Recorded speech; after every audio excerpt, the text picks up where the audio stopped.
नमस्कार दर्शक मित्रों, मैं सुनील दबोवाला वास्तु सेशन से एक बार फिर एक बिल्कुल आप लोगों की हमेशा की परीक्षा का हल लेके आया हूं। मित्रों, जो भी थोड़ा बहुत वास्तु में मानता है वो भी और नहीं मानता है वो भी लाफिंग बुद्धा के बारे में हमेशा पूछते रहते हैं। लाफिंग बुद्धा कौन है, कहां से आया है, कैसा होना चाहिए, किसी को गिफ्ट देना जरूरी है या नहीं, काफी बातें लाफिंग बुद्धा को लेके आती है और हर कोई पूछता है क्योंकि वो सुंदर भी बहुत दिखता है, तो रखना तो कोई भी चाहता है अपनी ऑफिस में, अपने घर में। मित्रों, लाफिंग बुद्धा के बारे में मैं आपको कुछ जानकारी देना चाहता हूं, बड़ी महत्व की है। मित्रों देखो ना, जब हम भगवान का नाम दें तो कुछ लोग उससे भागते क्यों है पता है? ये समझते हैं कि अगर भगवान में चले गए तो हम लोग जिंदगी की मजा लेना छोड़ देंगे, हर चीज में हमको पाप नजर आएगा। जैसे पैसे कमाना पाप है, हंसना पाप है, गंभीर रहना चाहिए, जाप करना चाहिए, फास्ट करना चाहिए, यही सब माइंड में आता है। यहां पे ही लाफिंग बुद्धा की जीत है कि वो भी भगवान है, पर वो आपको ये सब करने का नहीं कहता।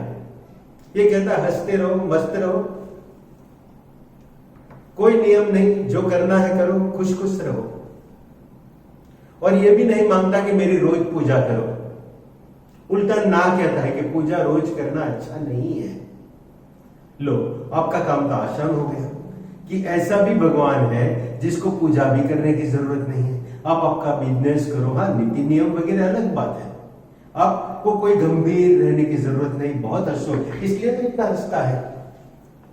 और मेरे जैसे जो जिम विम देख के ऐसा लगता है कि मैं जिम नहीं कर पाता हूं, मेरा पेट बड़ा हो गया है, तो मजा आ जाती है। देखो लाफिंग बुद्धा का पेट तो कितना बड़ा है, उसको तो पूरा पॉट बेली कहते हैं, और उसी में तो उसका रहस्य है। कहानी कहां से शुरू हुई? जब गौतम बुद्धा व्याख्यान दे रहे थे तो उनके काफी शिष्य सुन रहे थे। तो एक शिष्य जो मोटा सा गोल मटोल सा था, पुटोई उसका नाम था, कुछ लोग चाइना में उसको पुटोई कहते हैं। थोड़ा स्वभाव ही ऐसा था, मस्त राम टाइप का। तो व्याख्यान में उसको जब ज्ञान प्राप्ति हो गई ना, तो वो जोर जोर से हंसने लगा, इतना जोर से हंसा कि उसकी हंसी रुकी ही नहीं। ऐसा कभी कभी हमारे साथ भी हुआ है। जब हम कॉलेज में थे, एक बार एक क्लास में बिना मतलब मुझे हंसी आ रही थी, तो पूरे क्लास दरमियान हंसी रुकी ही नहीं। ऐसा होता है कभी कभी, ये एक अलग साइकिक लेवल है। और वो लेवल इतना मजा आ गया सबको, खुद भगवान ने बता दिया बुद्धा जी ने कि ये तो मस्त राम है, उसकी पूजा या उसका रूप का जो भी दर्शन करेगा बस वो भी ऐसा ही खुशखुशाल हो जाएगा। तब से प्रणाली हो गई लाफिंग बुद्धा की। हमारे हिंदुस्तान में जब हम कुबेर जी रखते हैं, रावण का भाई और लक्ष्मी जी का मेन अकाउंटेंट, लक्ष्मी जी पैसा आपको डायरेक्ट नहीं दे सकती, कुबेर जी के थ्रू देना पड़ेगा। तो वही कुबेर जी और ये लाफिंग बुद्धा कहते हैं कि एक ही भगवान है, बस अलग अलग प्रदेश में उसका अलग अलग नाम हो गया और अलग अलग तरीके से वर्शिप होता है। आप काफी रेस्टोरेंट में देखते हो, काफी मंदिर में देखते हो, बाहर आप थाईलैंड वगैरह जाओगे तो आपको दिखेगा ही दिखेगा लाफिंग बुद्धा। उसको एक एम्युलेट माना जाता है जो बुरी नजर को आपकी तरफ आता रोकता है। मित्रों, मैं आपको एक बात बताऊं, इतना अच्छा अगर आपका दोस्त आपके घर आते हैं तो उसकी बर्थडे जान लो। 8 मई को उनकी बर्थडे पूरी दुनिया में मनाई जाती है और कहते हैं सिर्फ 8 मई को कोई केक काटो तो काटो, बाकी धूप बत्ती अगरबत्ती उसके पास जला दो, बस साल में एक ही बार ये काम करना है। हाँ, उसको सफाई रखना है, कभी गंदगी में नहीं रखना है, ये बड़ा जरूरी है। और ये भी बात है कि रिस्पेक्ट से रखना है, घुटने के ऊपर। देखो ऐसे हम तो हमारे वैदिक धर्म में कभी कहते हैं नीचे बैठ के पूजा करनी है तो 7.25 इंच पे करो, बाकी अगर किसी को कोई तकलीफ है कुर्सी पे बैठ के पूजा करना चाहे तो यही कहते हैं कि पूजा में भगवान घुटने के ऊपर रखो और चेस्ट के नीचे रखो। वही लेवल है ये लाफिंग बुद्धा का, कभी भी उसको 30 इंच के नीचे मत रखो, ये बड़ा महत्व का है। अब आपको ये सवाल है कि लाफिंग बुद्धा गिफ्ट देना चाहिए, गिफ्ट में ही मिलना चाहिए? हाँ अच्छा मानते हैं, क्योंकि गिफ्ट देने वाला हमारी एक जनरल बिलीफ है कि हमारा बहुत अच्छा सोचता है। जरूरी नहीं, हम जानते हैं कभी दिखावे के तौर पे भी गिफ्ट दी जाती है, पर अगर लगे कि कोई पर्सन रियल में आपका बहुत अच्छा चाहता है और उसकी चाहत में दम होता है क्योंकि वो आपका हितेच्छु है, ऐसे आदमी से आप मांग के भी लाफिंग बुद्धा ले सकते हो। और लास्ट में अगर आपको खरीदना है तो खरीद भी लो।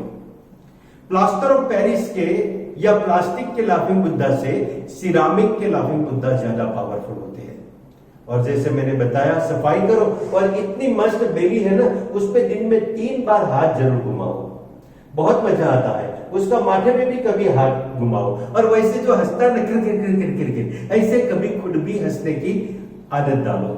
हमारे यहाँ लाफिंग क्लब वगैरह तो आपने देखी होगी, पहले तो बहुत चलती थी लाफिंग क्लब, तरह तरह के वैसे आपको खूब हंसाती थी और वो आपको हेल्दी रखने के लिए बहुत काम लगती थी। ये एक लाफिंग क्लब भी हो गई, बट प्रॉपर मकसद के साथ। मित्रों, लाफिंग बुद्धा में बहुत टाइप होती है। मैं सबसे पहले आपको बता रहा हूं, देखो ये ऊपर हाथ लिए हुआ लाफिंग बुद्धा देख रहे हैं आपने, लाफिंग बुद्धा। देखो लाफिंग बुद्धा क्या कह रहा है, हम जब कंटाल गए हैं और हमको लगता है कि नए शरीर से पूरा काम चालू करें, तो हम आलस को कैसे करते हैं, ऐसे। बस एग्जैक्टली वही मुद्रा में लाफिंग बुद्धा है। कहते हैं छोड़ो अभी, वापस आलस मरोड़ के आप काम करना शुरू करो, मैं आपके साथ हूं। ऐसे करके लाफिंग बुद्धा आपके अंदर जो नकारात्मकता आ गई है, काम में आलस सी घुस गई है, उसको निकालने के लिए ये लाफिंग बुद्धा होते हैं। देखो ये लाफिंग बुद्धा है दूसरे प्रकार के। हाथ में क्या है, कमंडल, और दूसरे हाथ में क्या है, देखो ये एक पोटली है, पूरी पोटली है, ये दाल है। ये पोटली का शेप थोड़ा ड्यूअल हो गया है, ये एक फ्रूट का शेप भी होता है और पोटली का शेप भी है। जो फ्रूट है उसको वुलू कहते हैं, वुलू। हमारे यहाँ जो नाशपाती आते हैं बिल्कुल वही से। वुलू का मतलब क्या हो गया, कहते हैं कि उसमें वो ताकत है। कभी कभी हमको लगता है कोई आदमी बीमार हो रखा है, हम लोग जांच करवाते रहते हैं, ये रिपोर्ट वो रिपोर्ट, पर पता ही नहीं चलता कि बीमारी क्या है। तो ये वुलू वाले लाफिंग बुद्धा खास रखते हैं, बाद में तुरंत ही पता चल जाता है कि ये आदमी को क्या हो रहा है, तकलीफ क्या है। तो बीमारी की जांच करवाने के लिए ये वुलू वाला लाफिंग बुद्धा खास रखा जाता है। वैसे ये वुलू थोड़ा बड़ा है और उसको हाथ में रखने से ज्यादा फल मिलता है। पर ये वुलू का मतलब हुआ, वुलू मतलब अ ग्रीन फ्रूट, येलो फ्रूट, जो कि बीमारी में रक्षा भी करता है और बीमारी का पता आपको पता चल जाता है कि बीमारी है क्या। मतलब ये वो एक रास्ता ही हो गया कि अगर पता चले बीमारी क्या है तो आगे आप उसका उपाय भी करेंगे। ये लाफिंग बुद्धा कुछ नहीं कर रहा है, बस मस्त है, हंसो, मुट्ठी मार के हंसो। बंद मुट्ठी में हंस रहा है, सिर्फ हंसना एक खुशहाली फैलाने का बात हो गई कि आप खुश खुशहाल रहो और मुट्ठी अपने पास रखो। मतलब अगर किसी को ये आदत है कि अपनी चीजें बाजू वाले को कह दी, कहने के बिना उसका मन ही ऐसा होता है कि अकला जाता है, और फिर हम लोग कहते हैं कि हर एक चीज बाहर कह देने से भी कभी नुकसान होता है। मन की मन में रखो, तो ये बंद मुट्ठी में रखने की बात आपको सिखा रहा है। तो ये मुट्ठी वाला आपने लाफिंग बुद्धा देख लिया। ये लाफिंग बुद्धा देखो पोटला लेके आ रहा है, दिख रहा है पोटला में कोई द्रव्य नहीं दिख रहा है, बंद पोटला है। पहले मैं भी ये मानता था कि पोटला में बहुत सारा पैसा लेके आ रहा है, पर एक्चुअली डीप स्टडी करने से पता ये चला कि पोटले में घर की नकारात्मकता वो ले जाता है।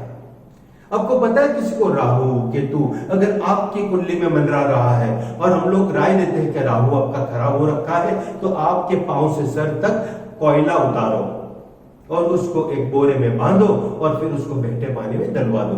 मतलब राहु केतु एक नेगेटिव एनर्जी हो गई। आपके ऊपर जो नेगेटिविटी आपके शरीर के आसपास बीमारी के रूप में या दुश्मनों के रूप में या दरिद्रता के रूप में अगर मंडरा रही है, तो उसको पोटले में बांध के निकालना है। वही काम ये कर रहा है, आपके घर से पूरी नकारात्मकता को ये पोटले में बंद करके दूर ले जाएगा।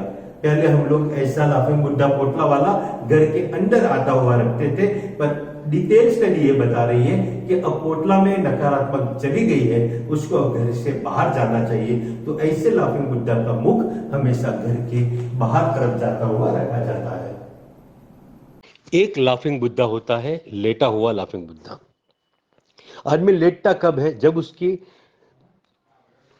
मन में सुकून हो, सब कुछ कंट्रोल में है और आप आराम करो, सब कुछ अपने हिसाब से चलता रहेगा, कोई फिक्र नहीं है, भाग दौड़ करने की इतनी जरूरत नहीं है। तो ऐसा सेटिंग आपकी लाइफ में आप चाहोगे कि आप बैठे बैठे आराम से दृष्टि करते रहो और कुछ लोग आपके बिहाफ में काम करते रहे। तो इस परिस्थिति को अचीव करने के लिए लेटे हुए लाफिंग बुद्धा घर में रखा जाता है। भीख का कटोरा लिया हुआ लाफिंग बुद्धा एक बौद्धिक परंपरा है जिसको जगत की चीजों से पूरा प्यार निकल गया है और वो मोक्ष के समीप है, और जो बेगिंग कटोरा रखता है मतलब भिक्षा पे अपना दिन गुजार करना चाहता है। तो ये ध्यान का, अध्यात्म का एक बहुत उच्च स्तर हो गया। अनोखी अनाया खुद ही बता रही है कि आप तो मुझे वही सजेस्ट करेंगे लाफिंग बुद्धा जिसमें 5 बच्चे आए।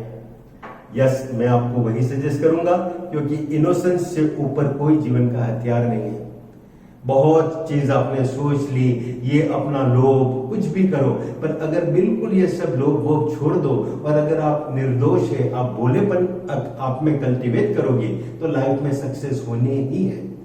क्योंकि एक विश्वास दुनिया का अपने आप आपके तरफ खींचा जाएगा। वो विश्वास में इतनी ताकत होगी कि आप कोई भी जिंदगी का स्टेप चढ़ सकोगी।